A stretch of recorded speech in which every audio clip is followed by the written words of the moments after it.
And we are live with our 71st installment of Nansen Office Hours. GM, thank you for joining us today, boys and girls. Drop your GMs in the chat, please. My name is Alex. I'm the co-founder and CEO at Nansen. Some people call me the token god. If you're new to our office hours, every Wednesday we do a Nansen and Chill session where we look at Nansen's new features. We answer questions from you, and we drop the occasional alpha leak. So I'm going to ask you to subscribe and turn on notifications right away so you don't miss any future alpha leaks. This week, we have a very special guest who has not been on Office Hours before, but I hear rumors that you have watched Office Hours before. Andrew, welcome to Office Hours. Good to be here. Really excited. A lot of big shoes to fill. Illustrious guests. Nothing but the most illustrious guests. Alberto, the loudest man. Oh yeah, we have a pretty good guest list, but you're at that level. I mean, we're not gonna elevate people's expectations too much here, but I'm excited to chat with you. You recently joined us as content lead at Nansen. That's right. Before we get to the bio, I just got a plug too. Alberto's always flexing the crypto fashion. I'm here repping. This is a highly rare one right now. This is a 2019 era JP Morgan Quorum T-shirt. A now existent C5 blockchain. Yeah. Wow, that is vintage. I like it. No, it was like you could tell they were well funded too, man. This is like a 90% cotton blend. It's really good stuff. I'm glad something good came out of Quorum. Is it live? Like, is the chain running, or how does it work? Oh my goodness. It got sold to a consensus entity in that big transaction where like MetaMask, 10% of MetaMask was sold to JP Morgan at a $4 million valuation, and Joe like forgave some debt to himself. And it was a big transaction, but Quorum got folded into consensus then. Okay, cool. And you have the t-shirt. And I have the last remaining remnant of Quorum. That's amazing. Yeah. So do you want to give a quick intro? Like, what were you doing before Nansen? I think a lot of people know you already, to be honest. But like, for those who don't, you want to give a quick intro? Yeah. Prior to Nansen, I was a crypto journalist working for CoinDesk, and prior to that, Cointelegraph. Before that, I was working business development and content over at Chainlink. And before that, I helped co-found a smart contract data marketplace that went on to become the Oracle Network API 3. So been around for a little while. I guess like I've been through a full cycle now. It sort of got my start at the beginnings of the bear market in top of 2017. Became a community holder, so I had to stick around. White papers because my tokens were down so bad. And yeah, and so I guess now I'm entering potentially entering another bear market now. So it's been a full cycle for me. Well, let's hope not. But yeah, there's always that risk, right? I gotta say, you are my single favorite crypto reporter. Like, you're a really good writer, and so I was extremely excited to have you join us in the team. I think your style is quite unique, and maybe I just ask you, like, where does that come from? Like, do you have any special like inspiration when it comes to writers and reporters? I mean, it's less inspiration. It's just I've got a huge chip on my shoulder. I think that the industry has been poorly served by journalists for a horribly long time. Speaking of really bad news, sitting down, NFTs are dead, man. Well, the Wall Street Journal decided that it's over. It's over for us. It's collapsing. Right. Yeah. It's collapsing. Flatlining too was the headline. Flatlining and collapsing at the same time. Yeah, that's cool. It's full on medical emergency for NFTs. The data be damned. It's just I was always deeply frustrated by what I saw, and I felt that I could do it better. And I think I was right. And so it was just a strong perspective that I think people were never taking the technology sufficiently seriously. The space has a way of making doubters look like fools, of humbling people. And despite just years and years of, the same thing's happening today. These people declare this thing dead and 2 years later write the exact same articles. And this doesn't serve the people who could actually use these technologies. We're hearing stories about people fleeing Russia with their life savings, preserved in their seed phrase. That's the type of stuff that, like, we know that there is provable good that these technologies can do in the world. This is not a grand experiment. This is not some cute money game. These are concrete ways that are production ready now to change people's lives for the better, and they're not being covered like that. And that deeply frustrated me. It's also why I like being here. I think at Nansen we have the opportunity with data to tell a more enriching story, a more accurate story, and one that's ultimately going to help investors and outsiders, businesses, developers make better decisions. Yeah, I love it. I think you're right.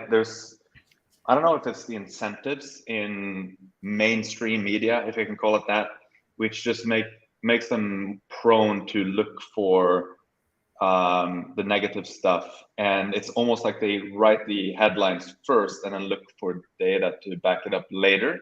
Yeah. And there's also an interesting bias that I've noticed where we have journalists reaching out to us with a negative spin on something. And then we tell them, hey, actually, the story's a bit more nuanced than that. Like here's one chart, here's another chart, here's a third chart.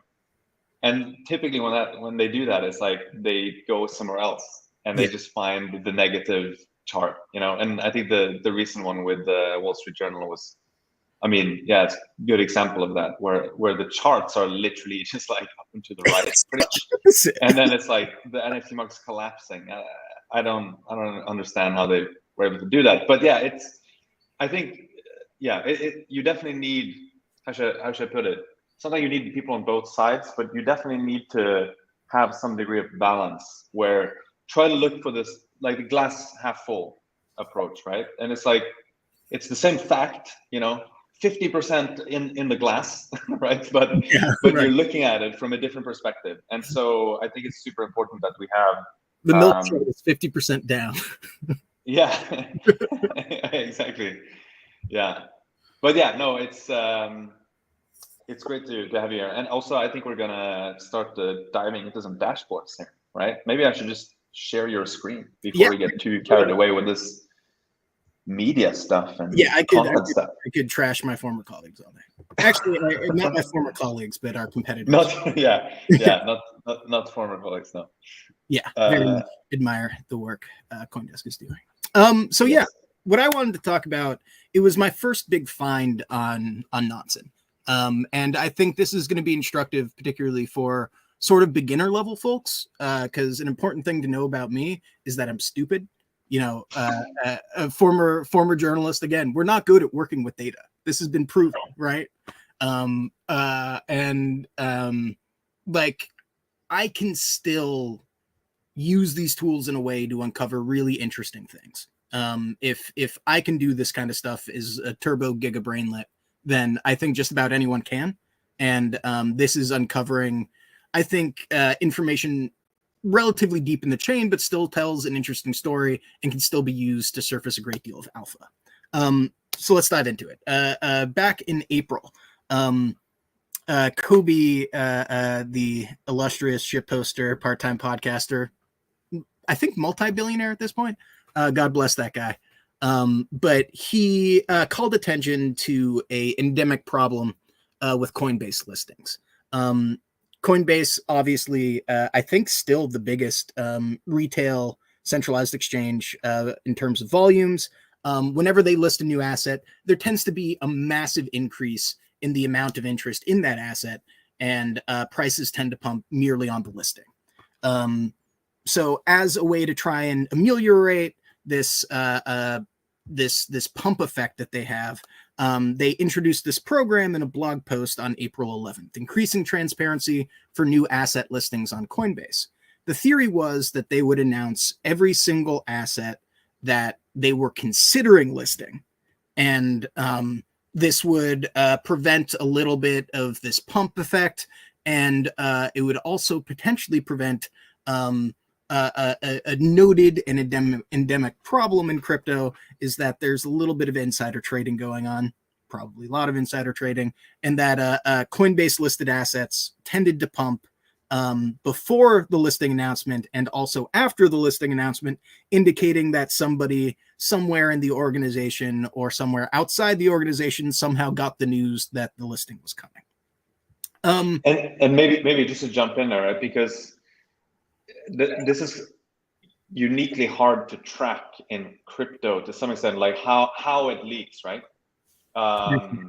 Because you can in theory jump on like a DEX funded with Tornado Cash, ETH or something to do it. So it's like it's really hard to control it, right? The information.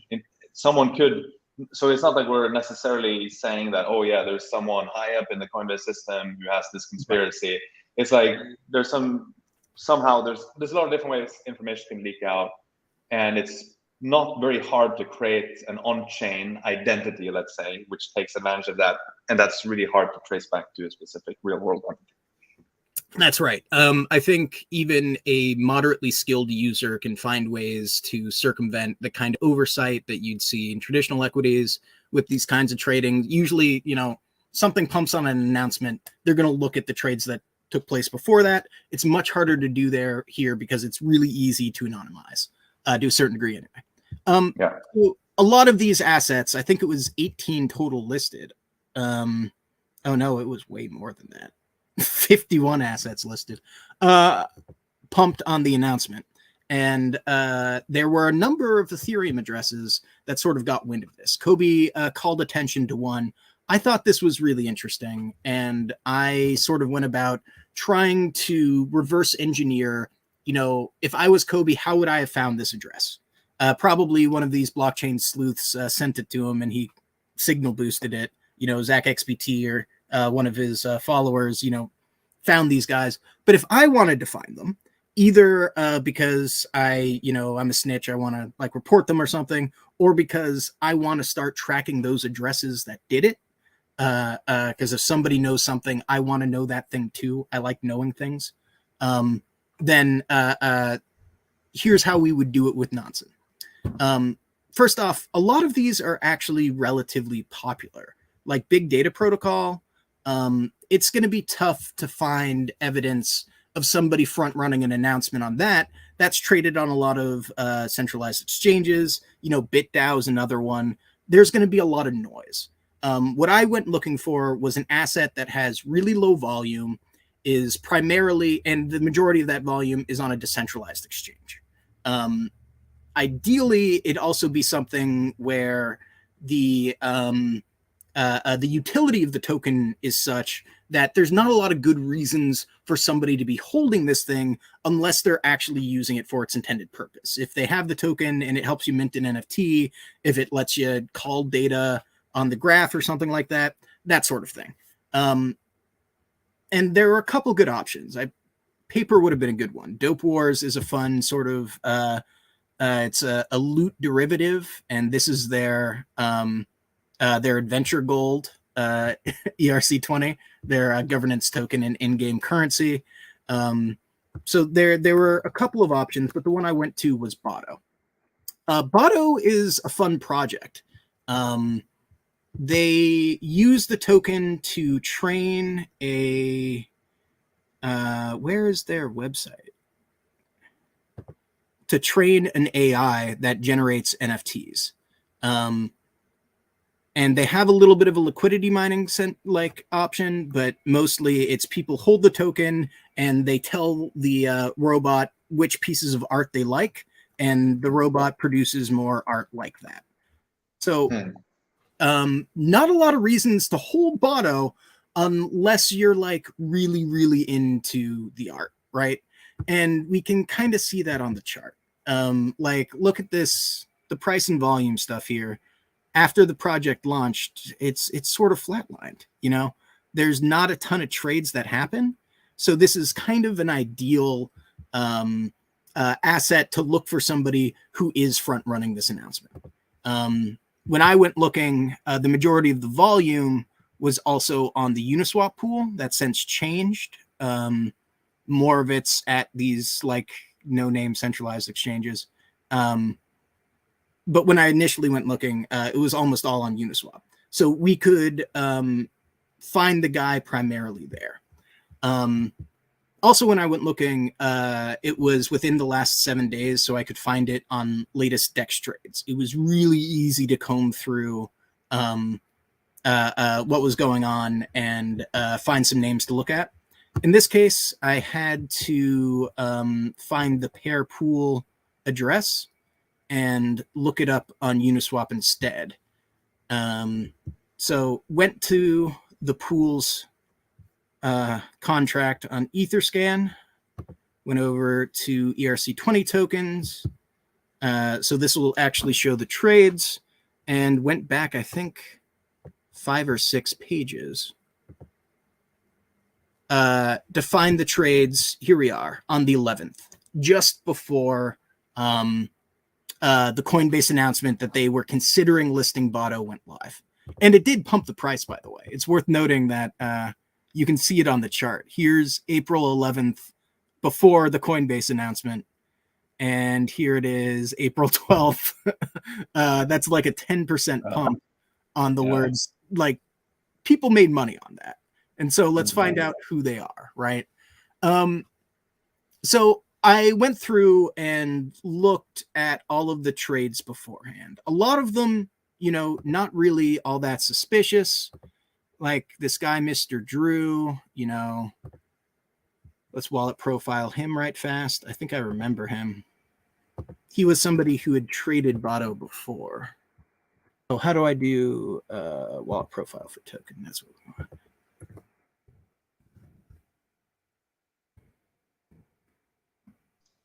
Banksy. Right. This is an NFT guy just off the bat. This is somebody who has like plausible deniability. There's a reason why he's like messing around with Botto, right?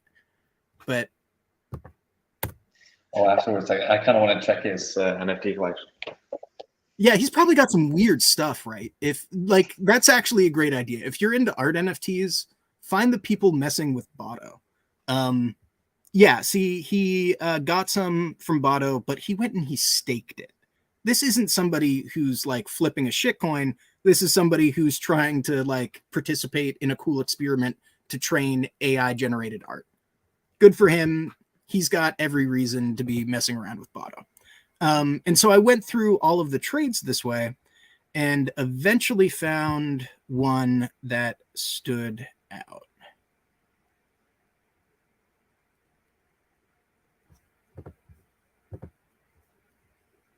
This gentleman.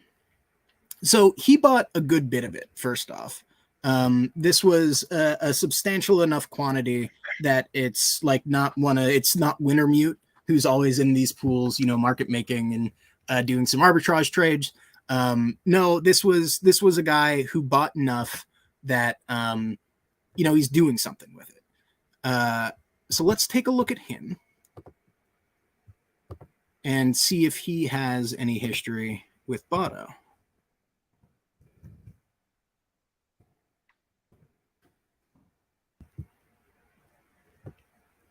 Off the bat, we didn't see a ton. I didn't see a ton of NFT activity, like OpenSea user, but you know, this isn't somebody like Botto is for the nerds, right? So that sets you off. Secondly, he had never interacted with Botto before. He still hasn't sold, which is funny. A lot of the ones we're going to find shortly that he front ran almost all of the ones listed here, but not this one, which is curious. So he's booked a loss on that. RIP, my guy. But he bought it. He'd never interacted with it before. That's weird. So let's look at him on a wallet profiler, right? Where is his history?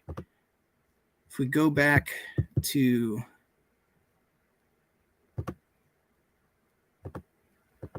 incredibly active,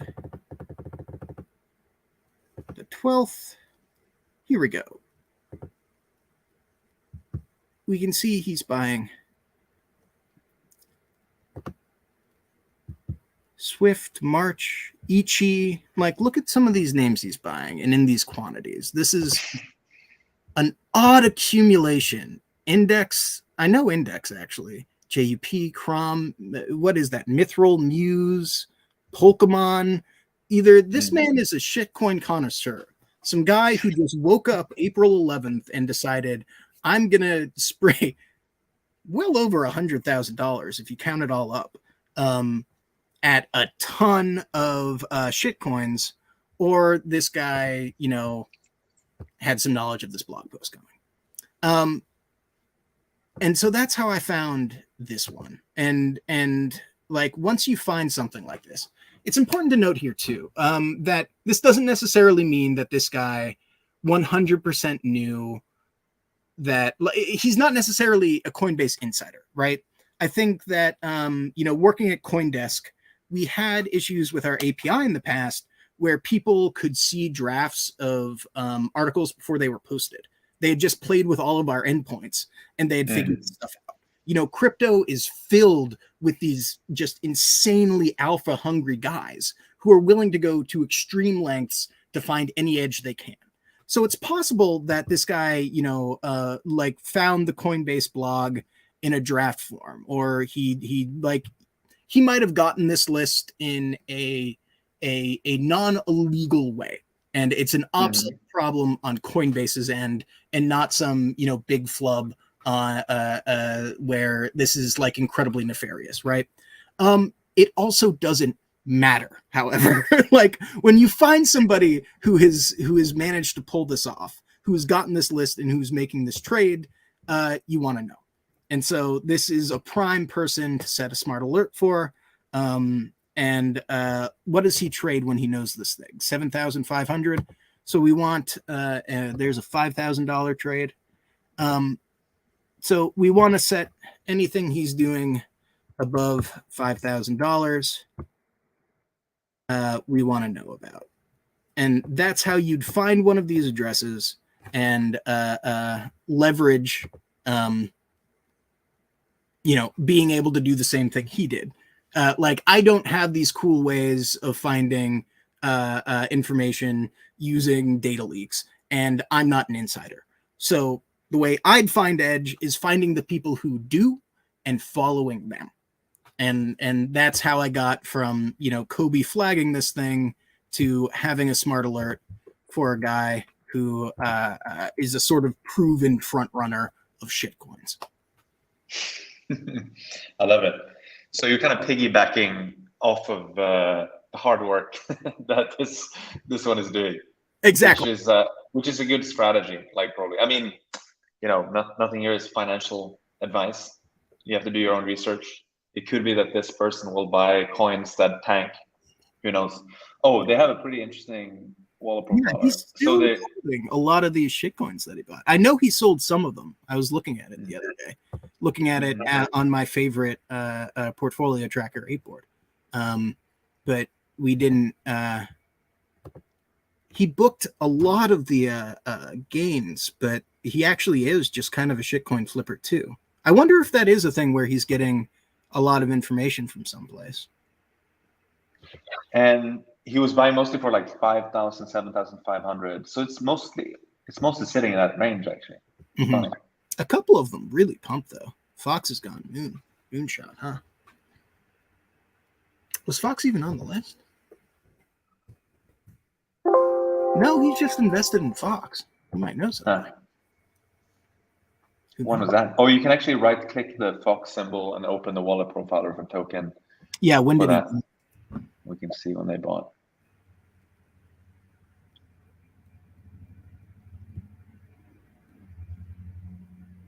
Oh, it looks like added 2 weeks ago, really heavily. Coinbase. Oh, also related. Fox. Yeah, no, he actually trades this. He's been involved with this for a good long while. What is Fox? If I recall correctly, that is Eric Voorhees' thing. It's like a rewards token. Oh, okay. It's yeah, I should know the name of this thing. Yeah, this Shapeshift. That's Shapeshift, right? yeah, it's a Shapeshift rewards token. Mm. So I think he probably actually is just using it. Maybe he just uses their Mhm. sex and has a ton of it. But some of these, it might be worth going through his whole history with a lot of these, figuring out like what he's bought recently, and what's a play based off of some potentially spicy upcoming announcement. Yeah. And like after I posted, I had a big thread about this, right? Breaking down how I went through this process, and a lot of people sort of responded to it with this like "you are little baby" manner, and like showed me all these cool algorithms they could do to replicate what I did. And it's like, I can't do that, guy. But if you like do the legwork, just using the tools available, like you don't have to be a gigabrain to uncover potentially really powerful and insightful stuff on chain. Yeah, 100%. I agree with that. And you can also combine these different things. Like you could find different addresses that do different strategies, and that's a lot easier than trying to actually implement the strategies of multiple different people. Right? Yep. So sure enough, you're not going to be faster than them, but you might be faster than a lot of the rest of the market. Exactly. And like I've sort of contented myself with the knowledge that I'm not going to be, and I'm never going to be. I just like my neuroelasticity is completely shot. I'm like approaching mid-30s, man. It's over for me in crypto years, right? Like I just have no chance of learning new skills. But what I can do is find people who have those skills and ride their coattails. And that's most of my strategy. Makes perfect sense. Yeah. Do you want to check out the NFTs of that address? I don't know if we lost them. I was kind of, what was it, Mr. Drew or something? Yeah. I don't know if he's an OpenSea user. I think I remember looking at them and he like flipped some way back in the day. Mm-hmm. But he...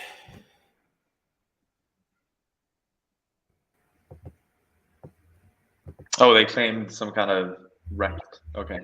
Yeah. Piece And he has another dude. I think he got a good one too. It's got some stuff on it. And wait, he actually looks like he bought it on the secondary market, 4.47. Some person weekended it. Oh no! Oh no! Nice. Yeah. Oh man, I haven't. Yeah, I guess that's like the big thing that happened since we were here last time. That Otherdeed dropped and like exploded every record on gas usage. You know what it reminded me of? It reminded me of the Beeple drop, the first big one he did at Sotheby's. That one wasn't on chain, but it just seemed to be this kind of defining moment in terms of like you got a glimpse of what NFTs were about to do and what they were about to become. And with like it's Otherdeed, like you go to NFT Paradise and the volume is still like a week after it's just dwarfing everything. Yeah, it's huge. It's unreal. The market cap's pulled back a little bit because the prices of the thing have gone down. But I mean, a sale of that magnitude that really strained the capabilities of the Ethereum network, well, not really. The network worked exactly as intended. Gas just got very expensive. Like that feels like another one of these moments that I don't know. I don't know if it's a bullish sign. It's a moment one way or another, right? This is something we're going to mark on the charts from now on. And it just it's like, yeah, it's nuts. Hey, can we click through on that and on the other side? Like how much of that we're on track for what the fourth highest week in volume ever. Yeah, that's right. That's right. Yeah. And if you click through on it, this is a good chance to shill one of our new features, the listings tab. because that's a pretty nice tab, which actually normally all our data is on-chain data, right? But this is actually coming from OpenSea, so it's like listings data, and it's pretty cool. Like, I don't know if you played around with it. I took it for a spin the other day, and it's really cool. It's like it shows historical floor price, yeah, which is pretty cool. It shows historically the amount of NFTs that were listed, and also it breaks out the ones that are at the floor price within a margin of 15%, which is pretty cool. And if you scroll up a bit to that top table, it'll actually show, this one here, like the current listings. This is actually quite useful, and you can sort by different things. So if you sort by the price drops, that's pretty funny, because it shows you people. If you this one, these are like people who listed and then updated the price. I don't know if I've ever seen 75 price drops. Same. Actually, I've never seen that before. I've never seen that before now. So they listed it 3 days ago, and they've been dropping the price 75 times. Oh God! You can just see this poor guy squirming, like maybe it's a bot. It could also be. But, that's a really good point. One of those. I hope it's a bot. I hope for their sake it's a bot. Right. Otherwise, for their mental well-being. One of the things that stands out to me too, I really love the work we're doing analyzing floor price relative to the collections. Like this is just above 10% of the total collection listed, right? And of that, a really small amount is listed at the floor. That's something that NFT communities track internally a lot. Like, how many do we need to move in order to move the floor price X high? And so exactly. We see the floor price stabilizing. We see volume picking up a little bit. I mean, it's never going to reach that ever again. But by its own standards, volume is picking up a bit. This is something you look at and you say, how many of these things need to move before that starts picking up again? Absolutely. And if you scroll down a little bit more, you get this sort of history. Okay, that's kind of a weird view on that. I think probably someone listed it at some ridiculous price and it skewed the whole thing. Yeah. Maybe we can check another collection. Yeah. To look at that, because that exact question, like how many do you have to buy to raise the floor, by X or whatever. Oh, this is also cool. The one to the right there, users listing NFTs at floor. You can actually get a breakdown of like who's listing the different NFTs at the floor, which I also like. Although I suspect this one also might have some kind of buggy because it says 0 on a lot of them. Or maybe it's just sorted in a different way. I'm not sure. It's cool to see that Smart Money is buying, like, they're not really buying a ton at the floor. They're primarily targeting rarer features and rarer ones. Like, they're buying, Smart Money is predominantly buying well above the floor. I think that's interesting because it tends to indicate like a longer term hold or flip. These are actually delistings and listings. Oh, so it's but it's kind of similar, right? The same, you get a similar conclusion as the one you just drew, because if you're delisting it, there's a good chance that means, hey, I don't want to sell it anymore. Like I'm bullish. So it's kind of a similar signal. I'm cracking up to see Pranksy has 0 listed at the floor here. He kind of famously was the market maker on apes in the early days, right? That's right. He had 1,000 and sold them all. Relatively. He Mm-hmm. literally had more than 1,000, I think. Like really important in the history of the apes. But he's sort of running back the trade with a different strategy this time. Right. Yeah. And you have this down there which shows like new listings and sales. So that's just how many are listed on OpenSea over time and how much sales you have. I've been playing around with this tab a lot. Like, it's pretty cool. Maybe we can check out another collection just to get something to compare with. If you go back to like NFT Paradise, and this is one of I want to look at. I saw somebody talking last night about Fidenza's floor being super thin, and it's easy to kind of rip through that. How do we listings?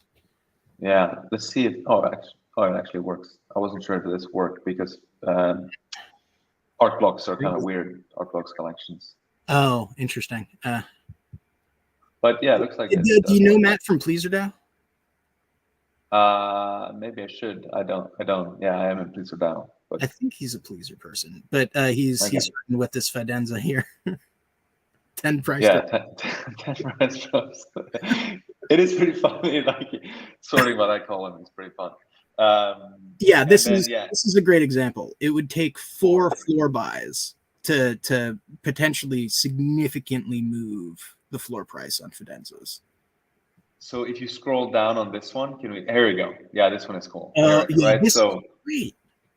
It's like almost like an order book depth chart in a way. Yeah. No, but if we bought like 8 Fidenzas and floor jumps from like, what is it at 43? Yeah. That's. I think people underestimate the degree to which liquidity, like a lot of new traders, they do sort of treat these things as ERC20s because the liquidity velocity is such that they can sort of get away with it. And I don't think like newer traders kind of appreciate the degree to which, even with a very small bankroll, you can be a market maker. Like you can push things around. This isn't a great example because it's pretty expensive. Yeah. Yeah. But yeah. Is still 300 ether, but like the principle remains the same. It is true though. Yeah, I was looking at Pudgy, Azukis, and Doodles, and I came to a similar conclusion. It's like less than 0.5% of the whole collection is listed at floor for all of those collections. So it is very little, like, the floor can very easily be moved, actually, especially, once you get down the, so this is pretty interesting there, right? So you got 25 listed at floor, and then there are a few ranges here because the way we define floor is plus 15%. So it actually covers kind of 2 of those buckets, which confused me first initially. But and we had that smart NFT sweeper who's got 12 listed at floor. It used to be like 21. I don't know if people bought them or if you just delisted, or looks like he sold a few. He used to have like 36 and he has 27 now. Yeah. This is the Pudgy one, right? But this is a great example of somebody who's probably doing what we're talking about. They're very much acting as a market maker. You can buy enough and then relist smaller amounts if you kick off one of these runs. Yeah. So NFTs are just very different from crypto, as you pointed out. Like it's a very different type of dynamic that you have there. And I mean, in some ways it's the same, right? Like you'll see market makers play these liquidity games on ERC20s all the time. But I just don't think people realize the degree to which suddenly this is a game they can play too in the NFT world. Like that's what stands out to me. Yeah, I agree. That's a good way of putting it. It's also like NFTs are inherently very long tail and sort of clunky for professional market makers to deal with, which means that, as an individual, you can actually do this kind of stuff without having to compete with a ton of bots that are just trading like you have to do on crypto, fungible tokens. Of course, you have bots and NFTs too, but not to the same extent because the sort of tooling is not as well developed yet as it is in standard tokens like fungible tokens and crypto more broadly. Mm-hmm. Yeah, this is my new favorite place to come. I come to Smart Money and NFT Paradise, and I filter, so I'm just looking at the sweepers. I love this because this is where I'm going to be able to be successful. Like I'm not good at the whitelist game. I can't stand that grind. I like jumping through hoops to be able to buy a thing that I'm trying to flip. I hate it. So sweepers are people who have a proven track record of buying on the secondary, whereas that's where I'm going to be buying too. And, they've made a ton of money doing it. So following these guys is what I like to do. And you can see sweeps in where do we have our sweeps? Oh, yeah, I guess you can see them in a few different places. So if you, okay, recent sweeps, actually, no, yeah, that's cool. Yeah, right. But the problem with this one is it shows all of them. We want to look at. That's funny. That's how you copy paste the. You don't have like a hotkey or No, I anything like should. that? Like again, I'm a brainless though. That's so I funny. barely know how to create it. Yeah, that's funny. But GM token got him, Andrew. yeah, Chat the same. GM SP. GM guys. You should drop some questions or like stuff you want to watch in the chat. But the thing about the recent sweeps table that I don't like is that it shows us everything. Like these are sweeps from like dummies like me. I don't care what these guys are buying. I want to know what the smart ones are buying.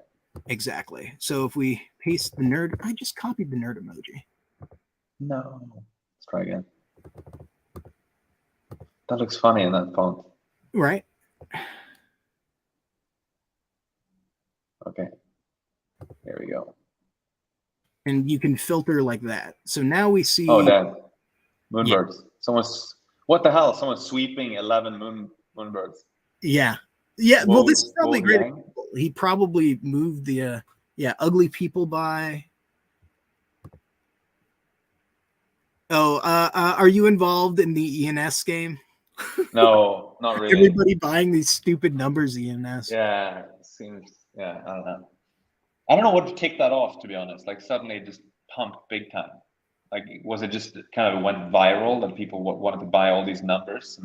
There's a noted ENS collector who was famously kind of like he really believed in the project, but he also was angling for a massive airdrop, and he accumulated an incredible sum of ENS names prior to their governance token airdrop. But they put a limit on the upper limit of like what they reward. And so he lost out of like millions of dollars that way. But he's Bob Laxative. He's since been acting as a ENS market maker and trendsetter. And I believe the 3-number and multi-number trend that sort of came from him. Wow. And like the theory is they're scarce, right? But like I can't quite justify it. Yeah. Maybe afterwards we should take a look at ENS in NFT God mode. But I noticed there's like other need for other side. This Airdrop Pro who spent 101 Ether buying 4. Yeah. And he spent 43 Ether buying 12 3 hours ago. And yes. I think he another sweep just further down too was that 6 for 21 further down as well. Yeah. This one stands out to me too because he's playing sort of both ends of the market. These are some higher tier ones as well as a bunch of floor ones. This is somebody who's placing a bet on both ends of it. Yeah, I wonder what they know, or if they're just making some kind of bet. Right. But coming here to see what they're buying is really good. But I also like searching in that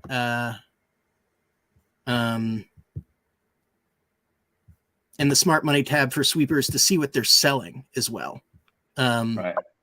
Because if like it's great that I can ride their coattails when they're buying, but I also want to be part of the sale process too. And if you see, like sweepers aren't just buying, right? Like it's important to sell, and they definitely do. Yeah. Yes. All right, we have 2 requests in the chat. Let's do it. Barto himself is saying or asking, can we take a look at value NFTs? Maybe those below 1 Ether that smart money is buying. Interesting exercise. How would we do that? I guess we can go to the smart money tracker. That's kind of what you're doing here, right? And then you're sorting by value to find cheap ones. Yeah, that's probably a good way to do it. Let's do value. Let's do less than 0.2. It says 1 Ether, but so I mean whatever. El Barco's got a bigger bankroll. Let's do less than 0.5. Okay. Okay. So we won't do that. We have to put 0.5, I think. What is happening? That's why I was complaining. Oh, is that right? I think so. If you just write 0.5. Alex, you just leveled me up. Let's go. Boom. Okay. So now we're gonna find what's smart money, and then we could also filter on bias only instead of selling. But I mean, it's kind of interesting to look at both, so we can see what pops up. And then, yeah, Alberto saying, "What's one ETH among friends?"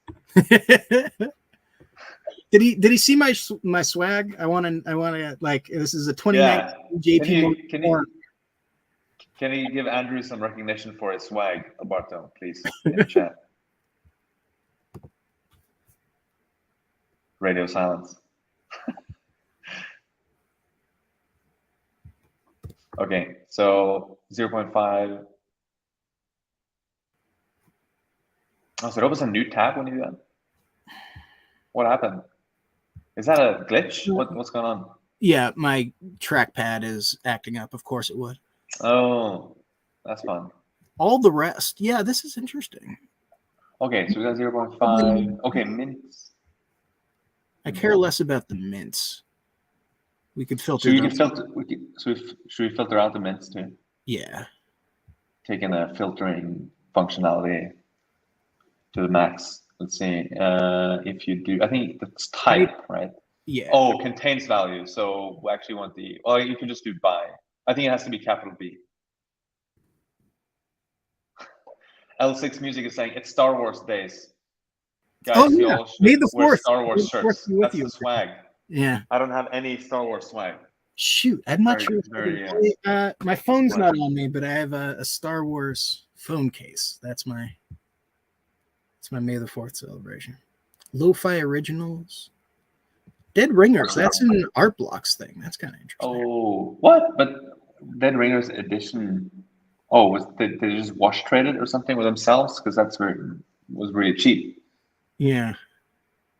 This is really interesting to me. I've been seeing. Okay. Let's look at this one. Yeah.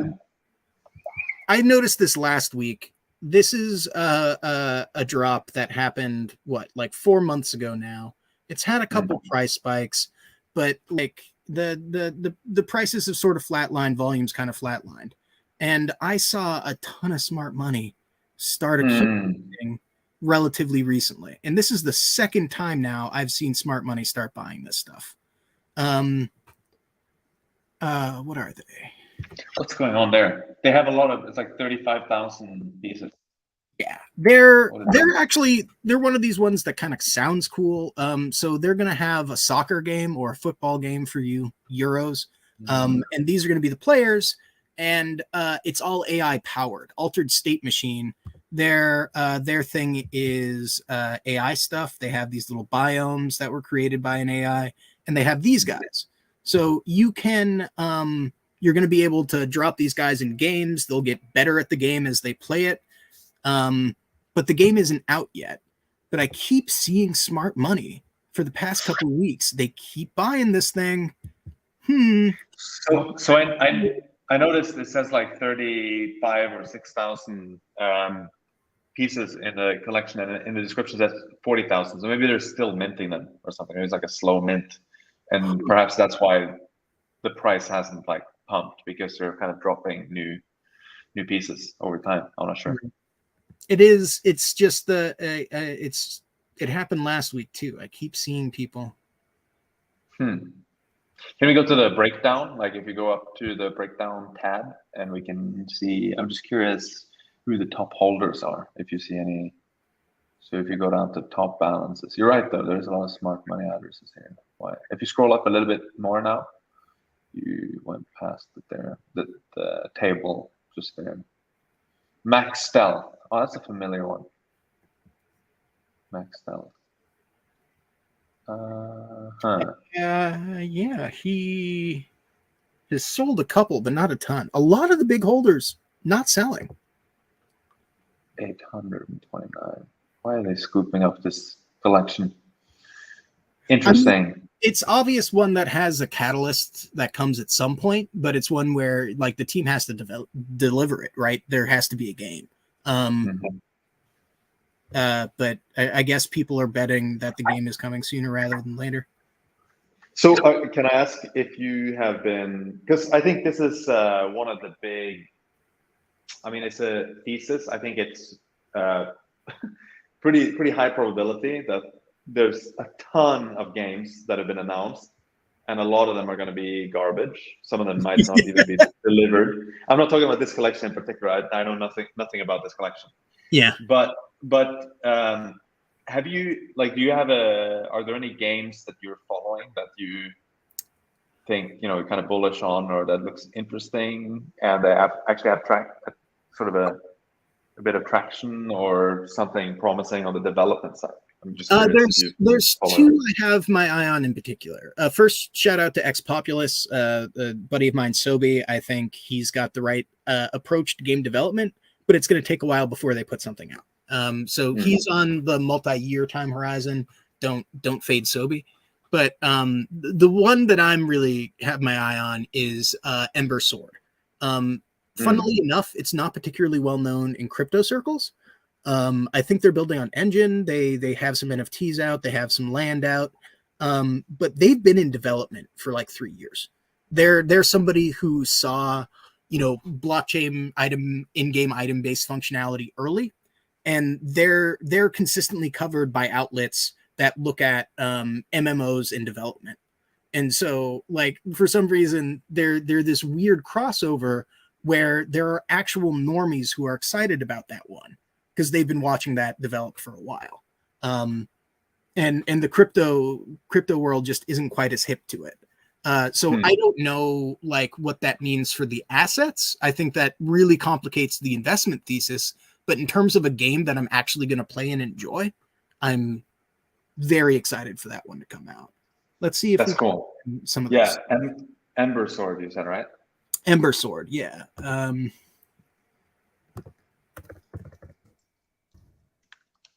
The other one too, Kieran Warwick of the Brothers Warwick invited me to the Illuvium beta testing. Right. I was the first guy to write about them almost 2 years ago now. And so I'm excited to try that one out. I think they also went through a proper development cycle. So happy to report back if that's fun. Yeah, absolutely. Because I think the thing is, as I said, a lot of people are super excited about games. But if you go to the NFT indexes, sucking. I think that this is kind of, it just reflects a bit, you know, the way things are moving. Like that Game 50 index, right? Since the year started, I think the only thing it reflects is that there were so many games that have raised, and it takes time to build games, and so there's going to be a long period of disillusionment, and some of these might be disillusioned like forever because they won't ship at all. But I think this is kind of a theme we're gonna see for a while. But it's going to be super interesting to try to keep a close eye on which games actually look promising. You know? And I think there's a lot of alpha in this. I mean, there's no silver bullet here, I think. But keeping track of these different games and just seeing what they post on social media and seeing like, hey, it actually looks like they're building something. You know, this looks promising. The one, and this is, it might come off as a shill, and I'm happy to say that I invested in this project, and I swept the floor a few days ago on one of their collections. But there's one game called Cypher, which I think looks really promising. Like it's basically like 4 different races, and it's kind of like a MOBA type of game. Not exactly like it. You spell it SIP. Is a weird spelling. That's not great if you think about it. But the Neko collection is the one I bought. They have 2 collections out. I think the 2 other ones are coming later. And it's like, the reason I thought of it now is because they were asking about like low priced collections. And so do your own research. Don't just buy this because I'm talking about it. But I saw some sort of pre-alpha or private alpha gameplay. Mhm. And at least the graphics look really good, and it just sort of spoke to me in the sense that like, oh, they're actually building something here. Like it's going to be a real game. It's not just, oh, one day you're going to have some cool thing. It's like, no, they actually have something that's playable now. Yeah, and it looks pretty good. So yeah, I was pretty excited about this one, but I would love to learn more about which games are actually being built and like what people are seeing. We should do some kind of way to, it's hard to aggregate that information because it's super off chain. and But it's going to be super it's so simple. shrouded in like marketing speak, but I love that idea. Who's actually building something? I'm gonna do a Nonsen blog on that. Yeah, it should almost be like if there was a place where all these games could just go and post like some gameplay footage or whatever to see how they're progressing on their roadmap. Because for example, Cypher, I know they've hired like literally more than 100 people already, which is insane. Yeah, and so they're like, it's always promising shit. when you see them like actually try and scale like a studio. Before we leave, though, you want to take a second to poke some fun at a recent headline? Oh yeah, we haven't done that yet. So I mean, let's do it. Right. Let's just like look at the trends. Yesterday, Wall Street Journal headline: NFTs are flatlining, and the first line of the piece is NFTs have collapsed. What cracks me up about these pieces, and they've been written, multiple times in the last few years, is that there are times where you could write that and you might not be right, but the data would at the very least support that thesis. Like when the Kotaku piece came out, it was like somewhere in here, right as the really big run was starting. And then the Wall Street Journal article came out yesterday, and we're on pace to have the fourth highest, like this might turn out to be the highest volume week ever. Like I can see arguments if they had written it right here. If they had written it right here. I just don't know how you come to that conclusion right here. I think they wrote the headline first and then tried to find the data afterwards, and then the data didn't support it, and then like they went for the data that was like misleading. Yeah, it's I think sometimes journalists can get like red herrings. We read something and we think it's a really important signal, like a major data point. And the one that's like putting a lot of TradFi guys and normie guys heads in a blender is that guy who couldn't resell the first ever tweet from Jack. I think it sold for like 2.5 million. He listed it at 25. It could barely catch a bid. And so they see that and they're like, this bubble is popping, right? And it's like one guy made a bad trade. Like the users per week is well stronger than it was for the overwhelming majority of 2021. Like let's calm down here, guys. Yeah, it is very funny because I also saw some of the comments on Twitter from that Wall Street Journal post. And you're right, like there were so many people just like, oh yeah, I knew it, haha, I'm gonna right click and save and all the like very creative jokes by this point. And I think it's just what people want to hear. And then they click it. They're like, haha, I didn't buy any NFTs. I'm so smart. The market's collapsing now. Look at all these idiots. And the data isn't even correct. That's like the hilarious thing. I do think that like there could be room for a really interesting conversation about, we had some Nonsen research come out recently. Louisa Cho, Absolute Research NFT superstar, found that NFTs are inversely correlated roughly to Ethereum, but to DeFi assets in particular.